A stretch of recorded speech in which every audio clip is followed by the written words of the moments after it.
Hello, my name's Danielle and today I'm going to be doing my autumn TBR because it's nearly autumn.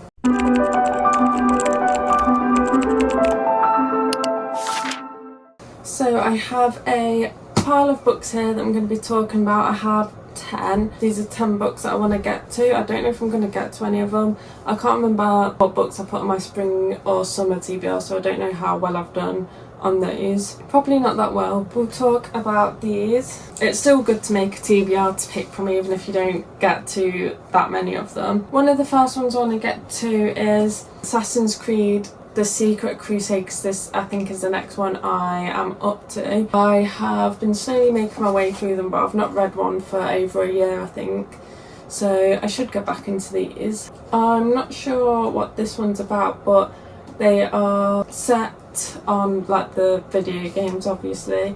So it's about like a brotherhood of assassins that have an enemy called the Templars, so they go around like assassinating them. You don't have to read them in chronological order. Each book or game follows like a different person in history and their journey through the brotherhood. I am a fan of these. Next one is The Silence of Bones by June Hare. This one has been on my TBR for a long time, one of the longest books. I don't know if it's translated. It doesn't say anything. I can't find anything about it being translated on the inside. This one, I think it's a detective book. Oh, it's set in the 1800s, so it's in a historical fiction set in Korea. Oh, so we're following Seo, who is tasked with assisting a young inspector with the politically charged investigation into the murder of a noble woman, but her loyalties are tested when she becomes a prime suspect. I don't want to read anymore. That's got me interested again. I've had this for so long, I don't know why I don't pick it up. I keep forgetting about it, but I definitely want to get to it this year at least. Don't even know how I heard about that book, and I've not heard anyone talk about it since. Next is Opium and Absinthe by Lydia Kang. The cover of this book is beautiful. This feels like a indie release as well. It's set in 1899, so in historical fiction again. Our main character's sister is found dead, drained of blood with 2 puncture wounds in her neck. Bram Stoker's new novel Dracula has just been published, and Tilly's imagination leaps to the impossible. The murderer is a vampire. So she's investigating her sister's death, thinking it's a vampire. She's had a recent injury, so she's addicted to opium as well. I didn't know this was a vampire book actually, so I'm really interested in this now. As you can tell, when I buy books I don't really read into the synopsis. I just hear like a few words that people say and add them to my TBR. Some more vampire books. Next is The Ambassador's Mission by Trudy Canavan. Trudy Canavan is one of my favourite authors. I've read 3 of her trilogies I think, and I've literally gave every single book a 5-star. So I don't doubt that I won't give this one a 5-star. This one is set in the world of the Black Magician trilogy. Oh, I don't know if I should have read this straight after, because I read The Black Magician a couple of years ago and I can't remember what's in it, but these names sound familiar. I can't tell you the synopsis of this because it might spoil the first trilogy, but it's basically a magic school, and yeah, that's all I remember from the first one, but I remember loving it. I might have to do a quick summary of that trilogy before I get into this one. Need to get into this one soon because I don't doubt it'll be another favourite, and I hope she comes out with more books.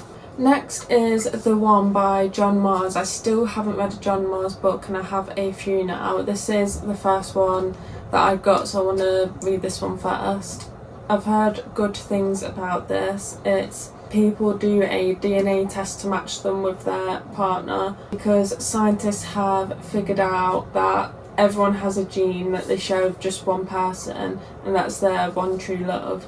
But something must go wrong. It just says even soulmates have secrets and some are more shocking and deadlier than others. But I've heard loads of great things from John Mars, so I just want to get into one of these books. And this one seems like a good sciencey thriller. Next is The Hedge Witch of Foxhall. I don't think I've seen a more autumnal cover, so this one looks perfect for autumn. I think it's a YA cozy fantasy. Oh, it's set in Wales. I think that's why I got it. Prince Tellersin would love to watch magic die. I don't know how to pronounce these Welsh words.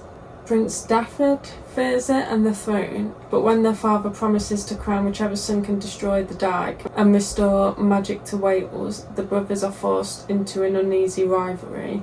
And then we have a hedge witch that works magic for poor folk, not princes. Unlike the power-hungry foxhole coven, she uses only what nature can spare, but when the coven's greed costs her everything, she will need power beyond her wildest dreams to get back what she's lost. So I'm guessing that this hedge witch will have to help the brothers in their mission to restore magic to Wales, which sounds really interesting. I don't know if there's going to be a romance plot in this, but I would have thought so. But I'm hoping this will give some good like autumnal witchy vibes. Next one is our first horror on the list, and that is another Nat Cassidy book. And the next one I want to get to is Nestlings. This cover is amazing again, and this is a nice big floppy paperback. I think this has come from America. It's one of them big American paperbacks. Oh, there's like really short chapters in this as well. As you may know if you've watched my other videos, I really wanted to love Mary, but I only gave it 3.5 stars, and I'm hoping this is going to be the Nat Cassidy that I love, because I feel like there's a 5-star in his book, so I've just got to find it. I have all of his other books. Don't know what this is about. A horrifyingly complicated birth has left Anna paralysed, bitter and struggling with mobility with her relationship and with resentment for her baby. That's about to change with the words any New Yorker would love to hear. Affordable housing lottery. They've won an apartment in the Deptford, one of Manhattan's most revered buildings, with beautiful vistas of Central Park and stunning architecture. Reed dismisses disturbing events and Anna's deep unease and paranoia as the price of living in New York. People are odd. Can't explain the needle-like bite marks on the baby. Also, it sounds like a vampire story. I'm really intrigued by this one now, because I don't know what does that mean for the baby. Vampire baby? I don't know, but I can't wait to find out. Then we have The Last Word by Taylor Adams. I have this because I gave No Exit by Taylor Adams 5 stars, and I read that a few years ago, so I think it's about time I read another one of their books. I've not looked into what else they've released. I think there's another one as well, but this one seemed the most interesting to me. I think it's about a book reviewer leaves a 1-star review on a gruesome horror novel, and the author then starts stalking her because of this. She's been harassed by the angry author online, and she's noticing disturbing incidents around the house. So I'm guessing the author is like stalked her in real life, is now making these weird, disturbing incidents, which sounds like it would be like really fun to read from as like a book reviewer's point of view. I think that's why a lot of people enjoyed this book as well. Next is A History of Fear by Luke Dumas. Dumas? I don't know what this one is about. I know it's set in Scotland. Oh, so someone has claimed the devil made him slaughter his classmate, and he has died, and police officers have uncovered a handwritten manuscript that might answer the question in everyone's mind. Was he a lunatic, or has he been telling the truth? He didn't fit the bill of a killer.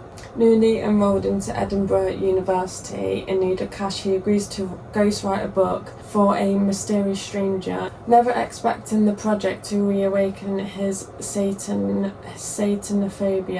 a condition that causes him to believe that the devil is after him. As he struggles to disentangle fact from fear, Grayson's world is turned upside down after events force him to confront his growing suspicion that his employer is the one he feared all this time. Don't know what that means. Sounds like something I want to read. I'm really hoping we get some like dark academia, Edinburgh vibes. That's what it sounds like, which sounds perfect for this time of year. And then lastly, I have The Nature of Witches by Rachel Griffin. Again, I have a couple of her books, but I've not read any yet. I need to try out these YA witchy books because I have a few of them, and for some reason I keep collecting them and not reading them. So reading one will give me an idea if it's something that I like, and then I can choose whether I'm going to give the other ones a go. So this is about weather witches, I think, and these witches control the climate, but their control is faltering and the atmosphere becomes erratic. All hope lies with Clara, a once-in-a-generation ever witch whose magic is tied to every season. I think she is reluctant about this and doesn't really want anything to do with the magic, but I think she comes to accept that she's the only one that can make a difference. She falls for Sang, the witch training her. As her magic grows, so do our feelings for him. So there's like a love story in this as well, which I'm not too pleased about because I'm not a big romance reader. I hope we're not going to focus on the romance plotline and it's going to be more about the witches and the magic surrounding the weather, because that sounds interesting. I am a bit cautious about this now, but I still need to get to it soon. So these are all the books that I've picked out for autumn that I want to get to. Let me know if you've read any of these. I've got a good mix of fantasy, horror and historical fiction, and I've put some thrillers in there because I've not been reading much thrillers, but this is the perfect time of year to get into them. Hopefully I'll get to some of them. Tell me which ones I need to prioritise if there's some of your favourites in there. But that's all I've got to talk about, and I'll catch you next time I upload a video. Thank you, bye.